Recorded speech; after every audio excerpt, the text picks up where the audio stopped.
Bismillahirrahmanirrahim. Assalamualaikum warahmatullahi wabarakatuh. Waalaikumsalam warahmatullahi wabarakatuh. Amin ya rabbal alamin.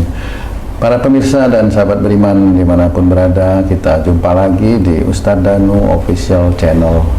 Semoga kita selalu dalam lindungan Allah Subhanahu wa Ta'ala. Amin ya rabbal alamin.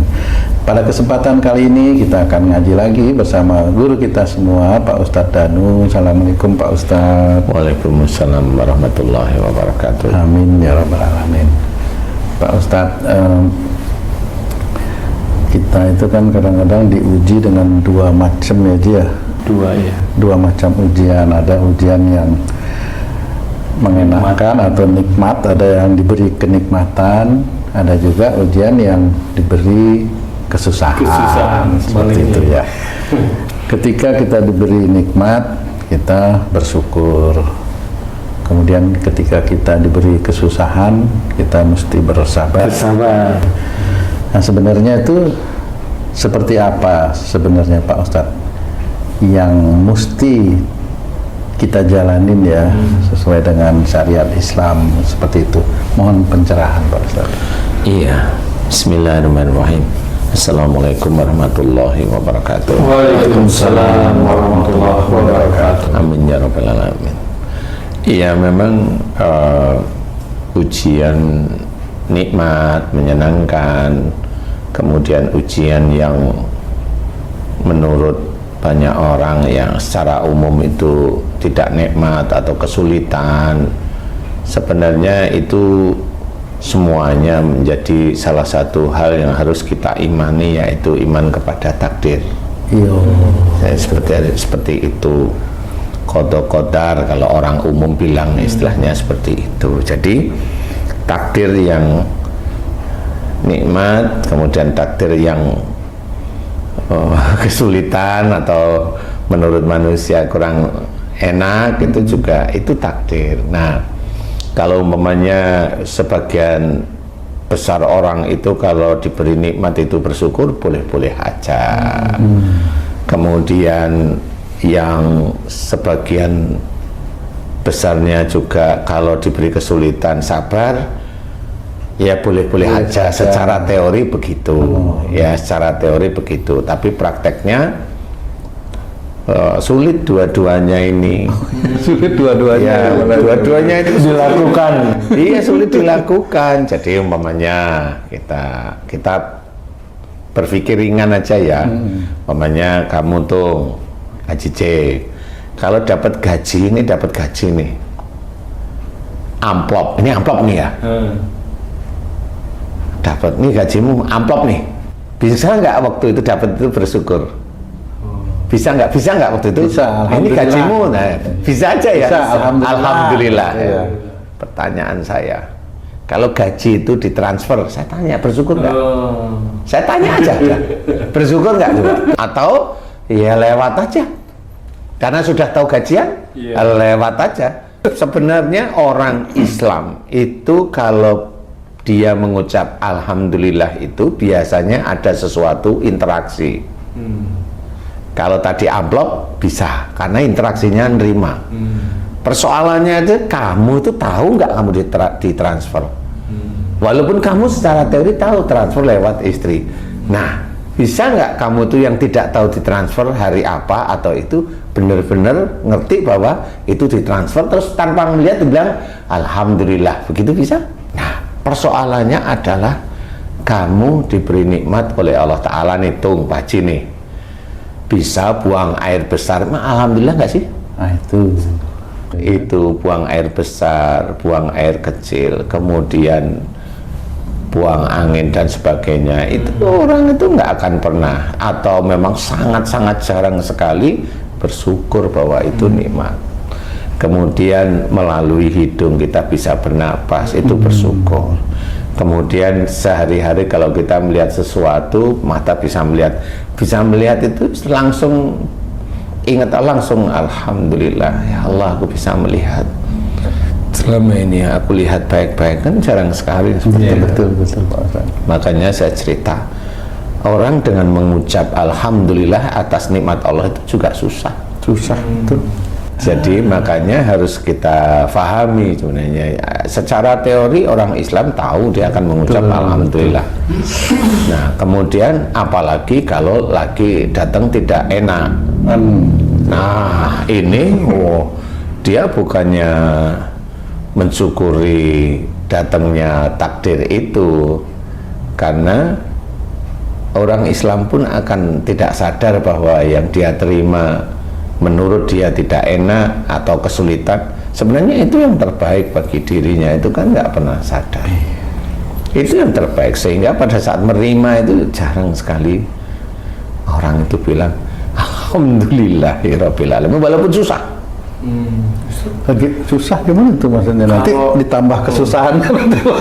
Kalau orang melihat sesuatu yang indah, pemandangan indah, hanya sekedar ngucap subhanallah ataupun masya Allah tanpa ada makna, ngelihat bersyukur hal-hal kecil, gimana orang itu bisa memaknai seperti itu, Ustaz? Apa yang harus ditanamkan tuh, Ustaz? Memang benar, jadi ada ulama Arab itu yang pernah berkata bahwa banyak orang Islam itu dia baca Qur'annya hanya sampai di tenggorokan.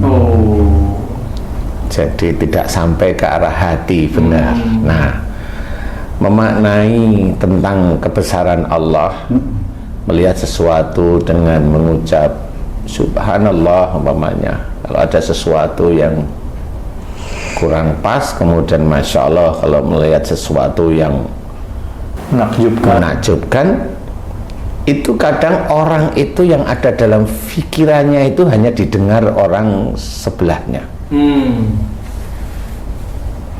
Itu rata-rata seperti itu. Jarang orang itu mengucap seperti itu sampai ke hatinya betul itu kebesaran Allah. Makanya di dalam Quran ada banyak cerita tentang punya telinga tidak untuk mendengarkan, punya mata tidak untuk melihat, punya hati untuk tidak mengimani atau memahami.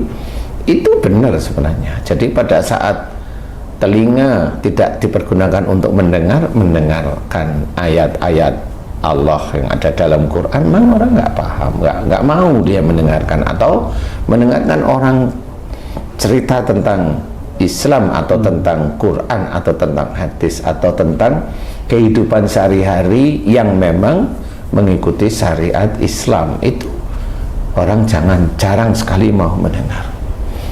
Walaupun ada orang yang mau mendengarkan ilmu-ilmu Islam, ada, tetapi hanya cukup mendengar sampai di otak saja. Tapi pada saat dia hanya mendengarkan masih boleh, tetapi pada saat nanti dia itu memahami, paham nggak dia paham. Tapi jangan berhenti pada saat paham. Paham itu yang gimana? Nggak dikerjakan. Padahal isi Quran pun banyak dari yang harus kita kerjakan.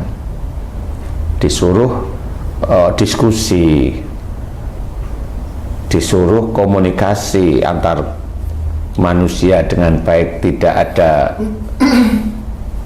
perkelahian atau permusuhan. Kemudian disuruh untuk lemah lembut, disuruh untuk halus,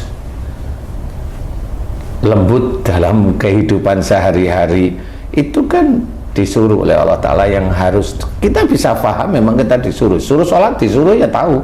Tapi ada orang Islam yang tahu disuruh sholat, tahu disuruh bayar zakat, tahu disuruh sedekah, tahu disuruh berbuat baik, tapi dia tidak mengerjakan, ya tahu. Nah, itu tidak mengerjakan istilahnya. Nah, di titik itulah sebenarnya orang itu dia tidak memahami bahwa pada saat dia melihat sesuatu itu matanya melihat kebesaran Allah. Di situ dia harus paham bahwa mataku ini tercatat pada Quran, sehingga pada saat dia ada orang sebelahnya atau tidak ada orang, dia akan mengucap Masya Allah seperti itu dengan hati yang betul-betul tulus kepada Allah Ta'ala. Jadi bukan Masya Allah tapi tapi sebelahnya ada orang, kan ingin didengerin dia, kan gitu ya. Terus Ustaz, apapun yang kita lihat, baik itu indah maupun tidak indah, ada Allah di situ. Iya. Contoh umpamanya kita melihat orang yang mohon maaf ya tubuhnya kurang atau cacat yang nggak normal gitu. yang nggak normal umpamanya. Nah itu kan tetap sempurna di mata Allah Ta'ala. Terus kita mau apa kan gitu. Ada Allahnya itu yang bagaimana? Iya satu, nggak usah ngecek karena beliau lagi mengerjakan takdir Allah, kan begitu. Itu ada Allahnya, sehingga biasa aja melihat.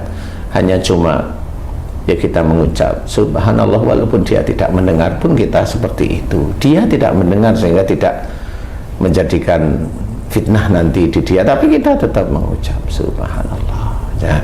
Di titik itu tetap ada Allahnya ya. Jadi takdir yang kita terima yang mengenakan atau tidak mengenakan menurut kita itu sebenarnya itu dasar dari iman. Makanya kalau momennya nikmat itu kan nggak hanya cuma amplop, nggak cuma transferan di setiap bulan, kan enggak, tapi apa, melihat bisa telepon sama istri telepon umpamanya masih ngobrol dengan enak, ya alhamdulillah ya Allah istriku masih ngobrol dengan enak, kan seperti itu.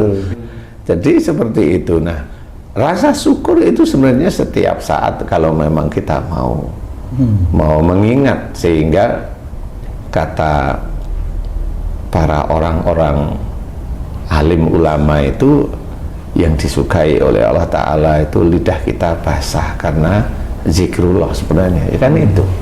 Jadi rasa syukur, atau pada saat kita mengalami sesuatu yang kurang nyaman itu tetap aja kita ingat kepada Allah apa saja, walaupun itu sulit. Dua-duanya sulit, saya cerita dua-duanya sulit kalau memang itu mau diterapkan di sehari-hari, sulit. Karena apa? Nah, pada saat seseorang yang ditanyain, emang kamu bisa buang angin, buang air kecil, buang air besar, pernah bersyukur itu betul-betul? Nah, walaupun ada doanya, iya saya tahu. Kalau sudah berdoa ya alhamdulillah, berarti dia ingat kan gitu. Kalau yang lupa, nah di titik itu kita kacau balau, walaupun tidak dimasukkan ke dalam sesuatu yang oh haram kamu kalau nggak bersyukur, kan nggak seperti itu gitu. Tapi memang itu bisa menjadi siksaan yang amat pedih nantinya, kan gitu. Benar nggak sih? Iya. Kan diceritakan dalam Quran, la in sakatum la azidanakum, kan jelas itu. Jika kita diberi nikmat, kita bersyukur agar Allah menambah nikmat. Kemudian yang ayat berikutnya, wala in kafatum inna adabila sadid. Itu benar. Jika kita itu kufur atas nikmat Allah, maka sungguhnya siksa Allah amat pedih. Nah, itu dijelaskan. Berarti jika seorang manusia, khususnya yang muslim, itu dia tidak paham bahwa semua kehidupan yang diterima kita ini adalah nikmat dari Allah Ta'ala. Nah, kebanyakan orang Islam itu nggak sadar. Di titik itulah sebenarnya siksa Allah itu pasti akan disiapkan besoknya di akhirat. Jadi jangan asal cerita bahwa yang diceritakan hanya surga aja, jadi orang dengerin enak. Iya, memang di surga itu enak, tapi untuk berjalan menuju surga ini kan harus mawas diri, nggak bisa hendak. Mau menuju surga itu ini loh yang harus dikerjakan, kan banyak. Nggak hanya sholat aja, tidak hanya berpuasa saja. Nah, tetapi ketakwaan kepada Allah Ta'ala, sehingga Allah memberikan rahmatnya kepada seseorang sehingga orang itu masuk surga. Nah, itu dari ketakwaan itu. Berarti komplek sebenarnya. Komplek dari sehari-hari dia bersyukur, dia nikmat ya dia terima syukur. Kemudian kalau dia diberi rezeki banyak, dia tidak boros, dia tetap dia perhitungkan ngeluarin rezeki ya normalnya biasa aja. Dia diberi nikmat dengan anak yang pinter, dia juga berusaha menjaga tidak ngomong yang melebihi batas sehingga menjadi ujub, riya, bangga, bahkan sombong. Itu juga nggak kuat orang itu, pasti biasanya cerita di titik itu. Seseorang menerima sesuatu yang sulit, dia bersyukur karena takdir yang dia terima itu, dan dia nggak kemana-mana, serahin aja sama Allah Ta'ala. Kalau memang tidak paham jalan keluarnya, ya doa pada Allah Ta'ala, ya Allah aku tidak mampu, tidak ngerti jalan keluar ini gimana caranya, saya nggak tahu ya Allah. Menerima kesulitan, bersyukur gitu Pak Ustaz. Emang nanti ditambah sulitnya sama Allah. Sebenarnya bersyukur itu kan bukan masalah sulitnya. Kalau seseorang itu bertakwa pada Allah Ta'ala, itu tahu pada saat dia menerima ujian yang wujudnya tidak enak, itu kan tetap ada dua hal. Satu, itu benar dari perilaku dan dosa-dosanya, atau dari imannya, kan hanya itu aja. Karena seseorang itu dari imannya yang bagus, Allah itu bisa memberikan ujian. Berarti takdir itu yang disyukuri. Takdir ini kan ada yang baik dan buruk. Takdirnya, ya, takdirnya. Ya, iya. Oke, kejadiannya ini yang harus di apa namanya, dimuhasabahkan gitu Pak Ustaz. Ya, kejadiannya gitu. Baru kita urai sebenarnya. Gitu. Ya. Kan seperti itu. Jadi kalau memang kita tahu ini kayaknya dari dosa saya, kan ngerti, kecuali orang-orang yang sombong, jadi nggak pernah mau bilang bahwa oh yang tidak nyaman ini dari dosa saya, kan nggak pernah. Perbuatan itu ada alasan atau dalilnya ya. Iya benar. Jadi itu akan jadi amal soleh. Menerima yang tidak enak, kita syukur, terus kita introspeksi, ketemu oh ini salah gini kira-kira. Kalau yang enak Pak Ustadz, kita bersyukur, hanya itu toh, nggak perlu introspeksi Pak Ustadz. Gimana tuh Pak Ustadz? Oh, introspeksinya kan kalau memang sudah paham kan langsung ngerti bahwa yang ini memang dari Allah aja, kan selesai sudah. Gitu, ya. Sehingga kita juga berjaga-jaga agar tidak ujub. Kan gitu, tidak ujub, tidak ria, tidak bangga, bahkan sombong. Itu kan yang harus kita jaga sebenarnya sehari-hari. Iya, betul. Iya kan? Iya. Tetap sama yang tidak enak. Yang tidak enak juga harus dijaga. Jangan dilempar ke medsos kan gitu ya. Lu ya jangan. Serahkan sama Allah Ta'ala kan gitu ya. Karena ya kalau memang nggak mampu, bilang sama Allah, ya Allah aku tidak mampu.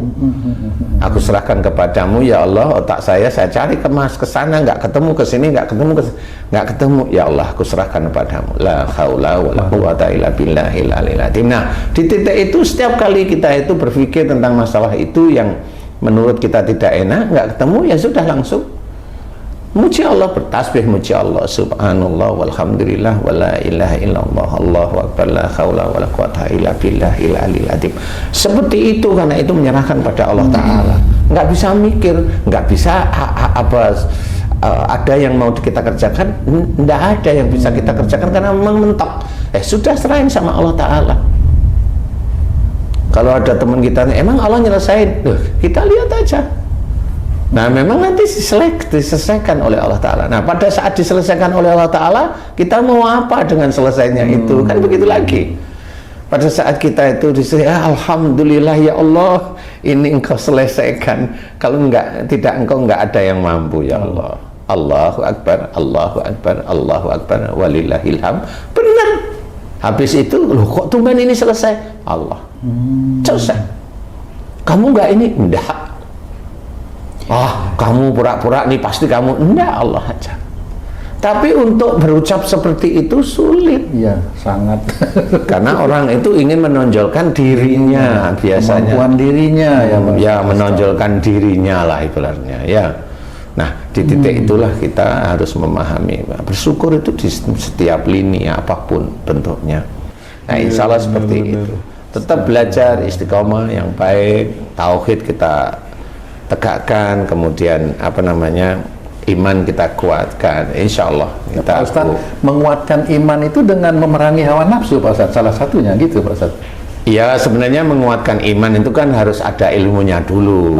Belajar ya, gitu baru ya. bisa memerangi. Kalau kamu asal memerangi hawa nafsu, susah nanti. Benar. Kayak umpamanya menguatkan iman itu satu, umpamanya orang itu sebenarnya setiap hari harus bersyukur setiap hari itu nggak sehari sekali, setiap saat maksudnya, karena Allah itu banyak memberikan kepada kita itu nikmat. Jalan kaki, bisa melihat, bisa bicara, bisa berpikir, bisa menggerakkan tubuh, bisa molet, bisa tiduran, jongkok juga bisa. Kalau kita mau pipis juga diizinkan oleh Allah Ta'ala. Semuanya ini kan nikmat. Jadi kalau kita tahu, oh begitu, nah inilah yang namanya iman kepada Allah Ta'ala itu tahu. Sehingga itu kuatkan, menjadi tauhid yang kita kerjakan. Seperti itu. Kemudian pada saat kita itu menerima sesuatu yang menurut kita tidak nyaman, ya tahu bahwa ini yang terbaik untuk kita, ya kita jalani. Seperti itu. Jadi kita harus memahami bahwa enak tidak enak itu memang harus kita syukuri. Yang enak memang kita bersyukur benar, jangan sampai menjadi kebanggaan. Yang tidak enak itu kita bersyukur, kan memang kita lagi menjalani takdir yang kita terima itu. Loh, berarti bisa aja itu dari dosa saya, insya Allah bisa. Gitu ya. Bisa aja itu dari iman, ya bisa, tapi ingat ya, kalau dari iman itu mirip kayak Nabi loh ya, kan gitu. jadi gaya itu nanti. Gaya nanti itu ya. Oh, ini kayaknya iman saya. Oh ya, monggo aja. Kan seperti itu. Jadi insya Allah kita harus memahami, semua harus kita syukuri. Enak tidak enak kita syukuri. Mudah-mudahan ini manfaat. Wallahu a'lam. Alhamdulillah, alhamdulillah. Terima kasih banyak Pak Ustadz penjelasannya. Para pemirsa dan sahabat beriman dimanapun berada, demikian tayangan video kami kali ini. Kami mohon maaf jika ada kesalahan dan terima kasih atas perhatiannya. Wassalamualaikum warahmatullahi wabarakatuh. Waalaikumsalam warahmatullahi wabarakatuh. Alhamdulillahirabbil alamin.